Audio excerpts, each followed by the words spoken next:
Now we come to Sutta number 3.8.75. Now the Venerable Ananda went to see the Exalted One, and on coming to him saluted him and sat down at one side. As he thus sat, the Exalted One said this to the Venerable Ananda: Ananda, one for whom you have fellow feeling, and those who think you should be listened to, whether friends or intimates or kinsmen or blood relations. Such ought to be advised about, grounded on, established in three particulars. What three? They should be advised about, grounded on, established in unwavering loyalty to the Buddha. Thus, he it is, the Exalted One, that Arahant, who is a fully enlightened one, etc., teacher of Devas and mankind, a Buddha, Exalted One.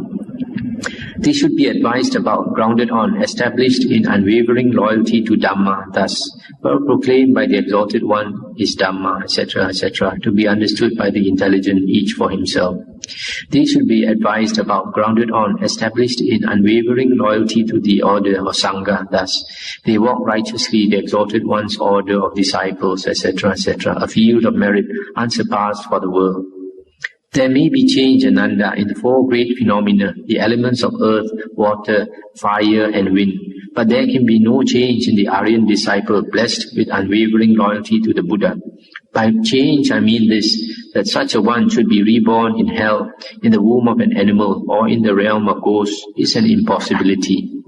There may be change, Ananda, in the four great phenomena, but for the Aryan disciple blessed with unwavering loyalty to the Dhamma, there can be no change.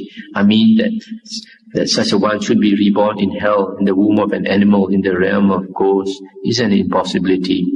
There may be change, Ananda, in the four great phenomena, but for the Aryan disciple blessed with unwavering loyalty to the Sangha, there can be no change. I mean that such a one should be reborn in hell, in the womb of an animal, in the realm of ghosts, is an impossibility. So, Ananda, one for whom you have fellow feeling, should be established in these three particulars. Here in this sutta, the Buddha is saying that those of our family members and friends and others who will listen to us, we should bring them to have faith in the Buddha, Dhamma and Sangha. If they have faith in the Buddha, Dhamma and Sangha, then they'll learn the Dhamma. And when they understand the Dhamma and they have unshakable faith in the Buddha, Dhamma and Sangha, then the Buddha has said elsewhere that means they have entered the stream, and a person who has entered the stream has become an Arya. He can never be reborn into the three woeful planes, can never be reborn in the hell realm, in the animal realm, or in the ghost realm. But then how do we attain unshakable faith?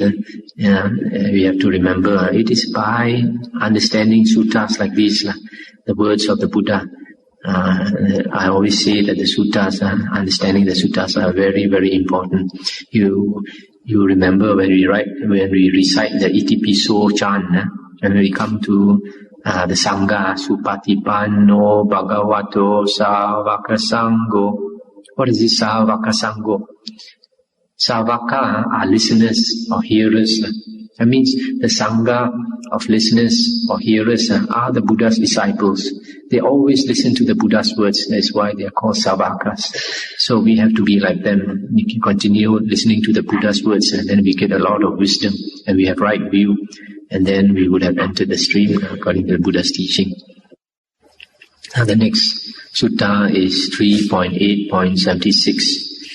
Now the Venerable Ananda went to see the Exalted One and said this to him: as to the saying existence, bhava, or being, Lord, pray to what extent is there existence?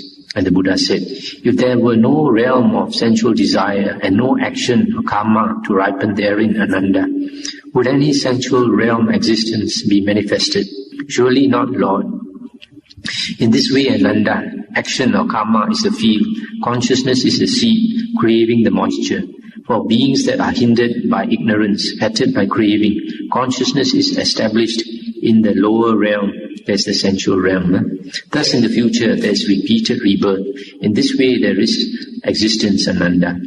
Again, if there were no realm or form and no action or karma to ripen therein, would any form, realm, existence be manifested? Surely not, Lord. In this way, action, karma is the field, consciousness the seed, craving the moisture. For beings that are hindered by ignorance, fettered by craving, consciousness is established in the intermediate realm, that is the form realm. Thus in the future there is repeated rebirth. Again, if there were no formless realm and no action to ripen therein, would any formless realm existence be manifested? Surely not, Lord. In this way, Ananda, action is the field, consciousness the seed, craving the moisture. For beings that are hindered by ignorance, fettered by craving, consciousness is established in the higher realm. Thus in the future there is repeated rebirth. In this way, Ananda, there is existence. This is a sutta that talks about existence. And here in this sutta, the Buddha is saying that a few things contribute to existence. One is karma. Karma here is considered the field. Second one is consciousness. Consciousness is the seed. And third one is craving, the moisture. And because of ignorance and craving, consciousness is re-established in another realm. So there are some monks who use this sutta to support the Abhidhamma and commentarial interpretation of dependent origination. In the dependent origination, the 12 links, the first one is avijja, ignorance, avijja, paccaya, sankhara. The second one is sankhara. And sankhara is interpreted by the commentaries and the Abhidhamma as karma, action, which leads to the third, sankhara, paccaya, vijnana, which leads to vijnana, coming to existence. However, in this sutta, if we consider carefully, karma is only the field, whereas craving is the moisture. Craving is the moisture. For the seed to be reborn, for the seed to sprout, it would seem to me that craving is more important, not karma, because there is a sutta somewhere else which says that the cause for life, the main cause for there being life form is moisture, water. Anywhere where there is more water or moisture, there will be life. That's why nowadays scientists, when they investigate the other planets, they try to look for any sign of moisture. If there's any sign of moisture, then they are sure that there must be life somewhere in that planet. So here, to me, the craving is more important than the action karma. Whereas the commentarial and Abhidhamma interpretation is that karma is the one that is the main cause for rebirth. But I like to quote another sutta, Majjhima Nikaya number 43, where Venerable Sariputta was asked, how is renewal of existence in the future generated? And Sariputta replied, renewal of existence in the future is generated through the delighting in this and that on the part of beings who are hindered by ignorance and fettered by craving. So here the Venerable Sariputta is saying, because of delighting in this and that, which means actually craving. Also, another reason why we can say that karma is not the main cause for rebirth, for existence, is because you see a case like Angulimala. Angulimala, he created a lot of evil karma, and this evil karma should have brought him down to the woeful plains, if not to hell itself. But because he destroyed craving, he struggled so hard and became an arahant, destroyed ignorance and destroyed craving, that there was no more rebirth for him, even though there was a lot of karma that he had done. So the main thing that got him out of samsara is that he destroyed craving. Another example is the asanya satta. Those beings in the fourth jhana realm, in the form realm, there's a type of beings who have no perception. They are born just with a body, but no perception. So, in that state, they do not create any karma. Even though they do not create any karma, it doesn't mean that they have stopped existence, when they pass away from that state, they are reborn again. So, karma does not seem to be as important as craving. The other thing about this sutta, which is very important and which I'd like to mention, is the commentary statement. There's a very important commentary statement here, and the commentary says about this sutta, about the three forms of, the three realms of existence, the sensual desire realm, the form realm, and the formless realm. This commentary says, these are the three forms or spheres of mundane consciousness. There is a fourth, which is supra-mundane or supernormal to our waking or normal consciousness. This is reckoned unconsciousness. The fourth type of consciousness mentioned here may be referring to the state of deep sleep without dreaming, or the state of Nibbana itself. Now we come to Sutta number 3.8.78. At one time, the Exalted One said to the Venerable Ananda, "What do you think, Ananda? Will every sort of moral practice, way of living, sanctity of life, and excellence of service have a like fruit hereafter?" "I would not say so, Lord, that it is inevitably so." "Well then, do you go into particulars?" said the Buddha. And Ananda replied, "For instance, Lord, that moral practice, way of living, sanctity of life, and excellence of service which increase unprofitable states and decrease profitable states in him who observes them, such moral practice and so forth have not a like fruit hereafter. But that moral practice, way of living, sanctity of life, and excellence of service which increase profitable states and decrease unprofitable states in him who observes them, such moral practice have a like fruit hereafter." So said the Venerable Ananda, and the teacher agreed with him. Then the Venerable Ananda, thinking, "The teacher agrees with me," rose up from his seat, saluted the Exalted One by the right, and went away. Now not long after the Venerable Ananda was gone, the Exalted One addressed the monks, saying, "Monks, Ananda is a learner, yet it would not be easy to find his equal in wisdom." And that's the end of the sutta.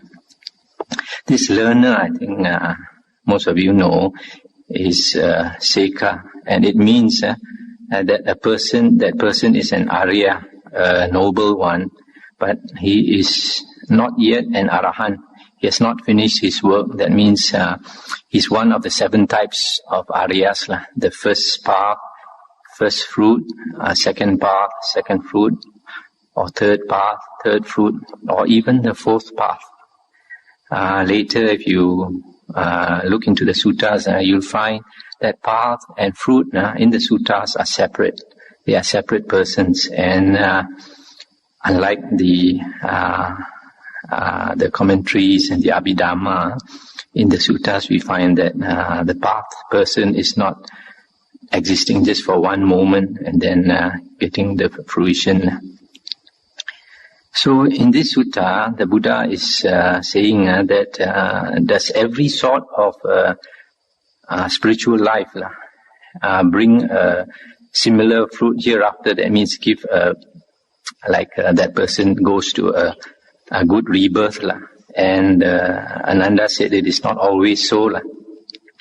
If there is a moral practice, a way of living, a spiritual path which increase unprofitable states and decrease profitable states, then you won't get the expected fruit. That means get a good rebirth.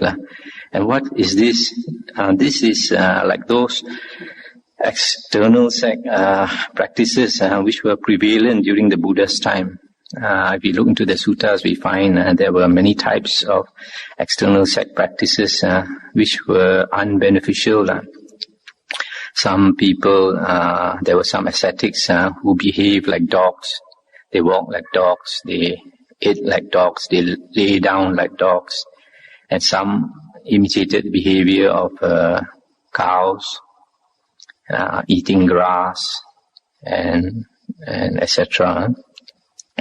And some they stand, they never sit down, stand all the time. And some they are naked, they have this naked practice. And some they hold up their hand, left hand or the right hand, they never put it down. For years and years they just keep it up like that.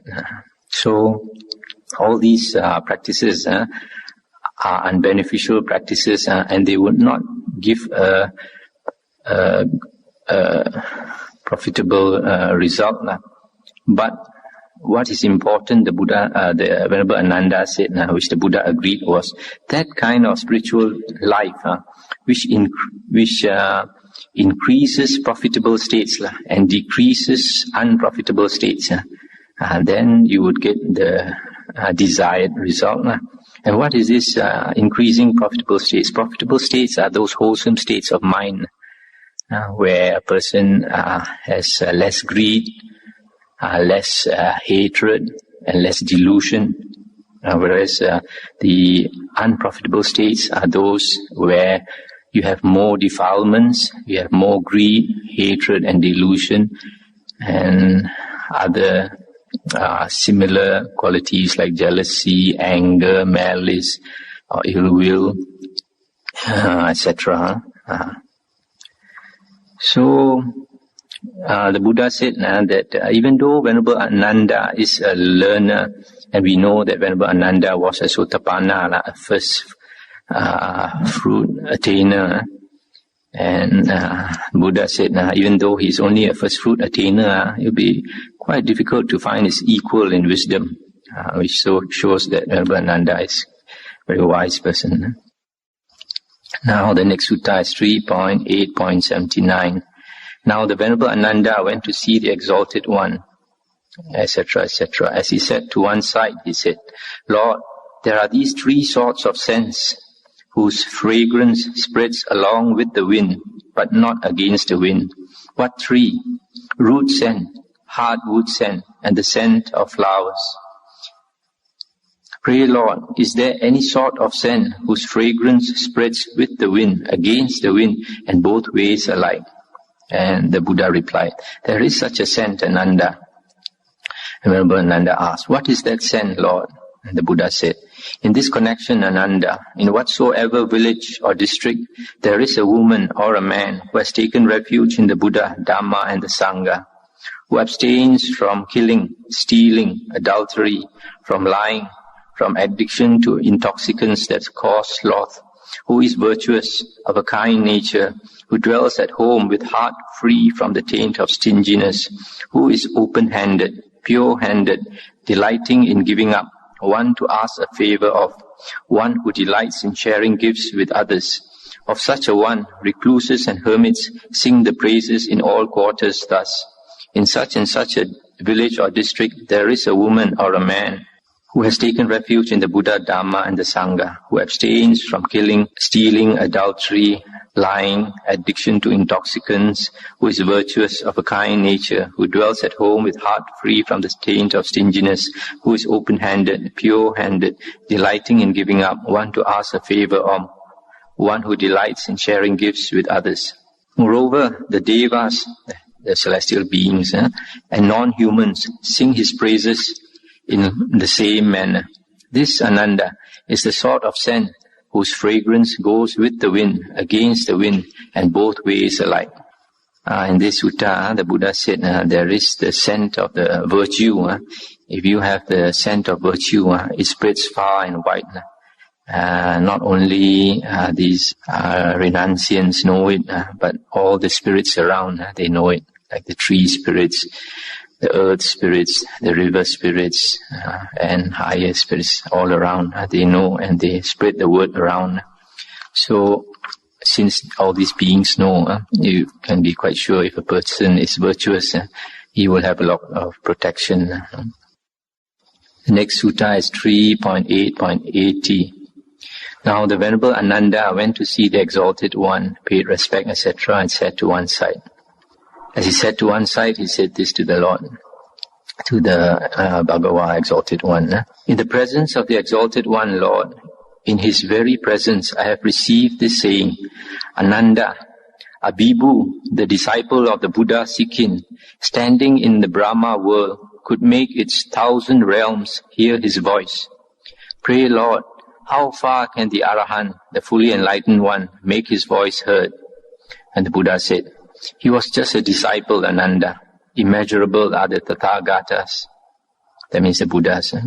Then a second time, and yet a third time, the Venerable Ananda put the question. Then the Exalted One answered, have you ever heard, Ananda, of the system of the small 1,000-fold worlds? And Ananda said, now is the time for this, O Exalted One. Now is the time for this, O Wayfarer, Sugata, for the Exalted One to speak. Hearing the Exalted One, the monks will bear it in mind. And the Buddha said, then Ananda, do you listen? Attend closely and I will speak. I will, Lord, replied the Venerable Ananda to the Exalted One. And the Buddha said, as far as the moon and sun move in their course and light up all quarters with their radiance, so far extends the 1,000-fold world system. Therein are 1,000 moons, 1,000 suns, 1,000 Sumerus, lords of mountains, 1,000 Jambudipas, 1,000 Aparagoyanas, 1,000 Uttarakurus, 1,000 Puba Videhas, 4,000 mighty oceans, 4,000 mighty rulers, 1,000 four great rulers, 1,000 heavens of the 33, 1,000 Yama heavens, 1,000 heavens of the Tusita Devas, 1,000 heavens of the Devas that delight in creation, 1,000 heavens of those Devas that delight in others' creations, 1,000 Brahma heavens. This, Ananda, is called the system of the small 1,000-fold worlds. A system 1,000-fold the size of this is called the medium 1,000-fold world system. A system 1,000-fold the size of this is called the great 1,000-fold world system. Now Ananda, if he wished it, the Tathagata could make his voice heard throughout this last named world system, or even further if he chose. And Ananda said, pray Lord, how could that be done? And the Buddha said, in this connection, Ananda, the Tathagata suffuses with radiance the great 1,000-fold world system. When its inhabitants perceive this, then the Tathagata would give utterance and make the sound heard. That is how he would do it. At these words, the Venerable Ananda exclaimed to the Venerable Udayan, it is indeed a gain for me. Well gotten indeed by me it is that my teacher is of such mighty power and majesty. Whereupon the Venerable Udayan said to the Venerable Ananda, what is it to you, Reverend Avuso, Ananda, that your teacher should be of such mighty power and majesty? At these words the Exalted One said to the Venerable Udayan, say not so, Udayan, say not so, Udayan. If Ananda were to make an end without attaining perfect freedom from passion, yet by virtue of his heart of faith, he would 7 times win rule among the Devas. 7 times would he win rule in this rose-apple land, Jambudipa. However, Udayan, in this very life, Ananda shall attain to final passing away. This is quite an interesting sutta where the Buddha quoted the previous Buddha, Buddha Sikhin. Buddha Sikhin in some sutta, the Buddha mentioned that he contemplated 91 world cycles, the past 91 world cycles, and he saw 6 Buddhas. 91 world cycles, aeons. It's such a long time. He only found 6 Buddhas, and one of those was the Buddha Sikhin, and he had a disciple Abhibu. There's another sutta about this incident where the disciple Bibu, he spoke a few verses and 1,000 world systems could hear his voice. And yet the Buddha says that he was just a disciple compared to the Buddhas. And the Buddhas can make their voice heard over a long distance.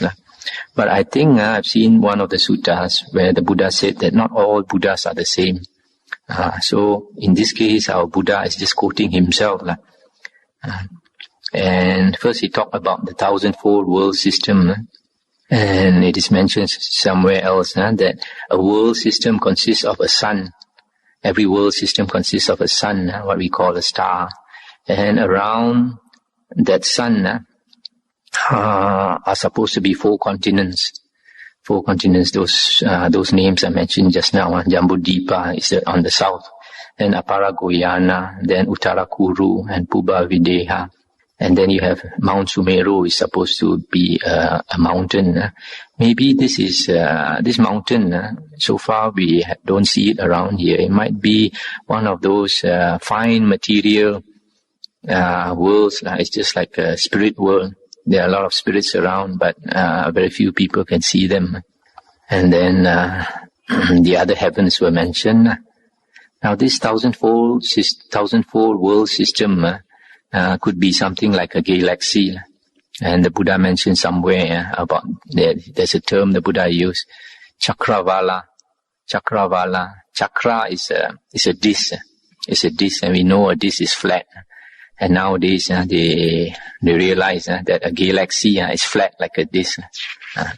And so the Buddha said he could make his voice heard over such a great distance. So this is one instance. You see, even Arahant, disciple of a Buddha, can have such a mighty psychic power. But just speaking normally, he could make his voice heard over 1,000 world systems.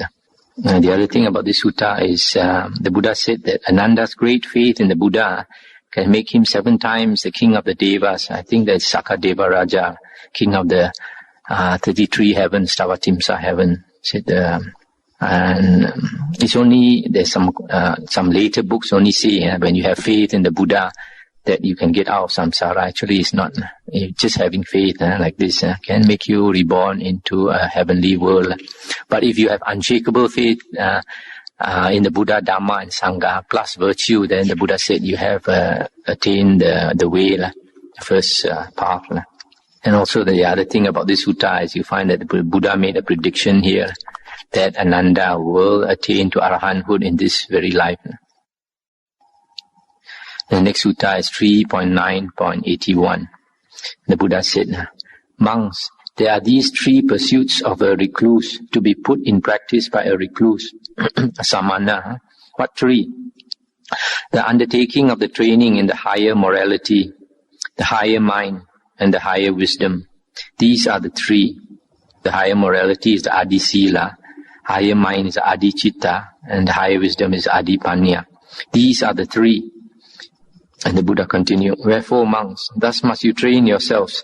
Keen shall be our desire to undertake the training in the higher morality. Keen shall be our desire to undertake the training in the higher mind and in the higher wisdom. That is how you must train yourselves.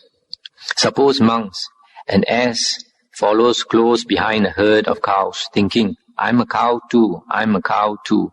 But he is not like cows in color, voice, or hoof.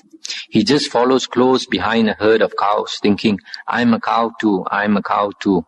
Just in the same way, monks, we have some monk who follows close behind the order of monks, thinking, I'm a monk too, I'm a monk too. But he has not the desire to undertake the training in the higher morality which the other monks possess, nor that in the higher mind, nor that in the higher wisdom which other monks possess. He just follows close behind, thinking, I'm a monk too, I'm a monk too. Wherefore, monks, thus must you train yourselves. Keen shall be our desire to undertake the training in the higher morality, the higher mind, and the higher wisdom. That is how you must train yourselves. This is another interesting sutta here.